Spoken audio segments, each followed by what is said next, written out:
They play in the school courtyard, but these children are not here to attend class. Internally displaced by the floods, this school is now their new home.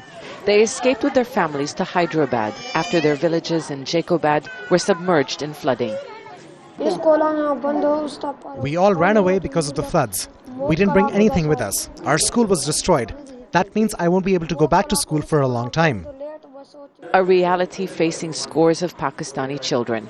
Facing the immediate threats of malnutrition and disease, the young flood victims are already among the most vulnerable in the ongoing crisis. Many of the displaced came here because the city of Hyderabad, just like Karachi, was not affected by the floods. Many of the schools in our city have become relief camps, and the government has told students to stay home. There are no exact figures, but the United Nations believes around 8,000 schools were partially or fully damaged across the country. And some 5,000 schools, just like this one, have become shelters for the displaced. This means that children who are not affected by the floods won't be able to continue their education, at least for the time being.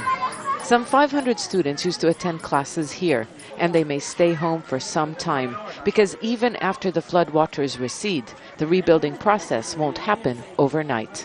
I don't know what is going to happen about their education, or the education of the original students which are in this school.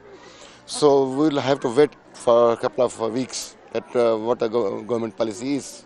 The United Nations says it plans to meet schooling needs by setting up temporary learning spaces in camps, and the government of Sindh province plans to enroll students in cities unaffected by the flood. But so far these plans have been merely announcements. We haven't received help or heard from any government officials. They haven't told us anything. We don't know whether we will be able to stay here or will we have to leave for another place. Questions that don't seem to have answers for now. No doubt there are other priorities before the educational infrastructure can be rebuilt. But it is yet another of the long-term challenges on the road to recovery. Zeina Khodr, Al Jazeera, Hyderabad.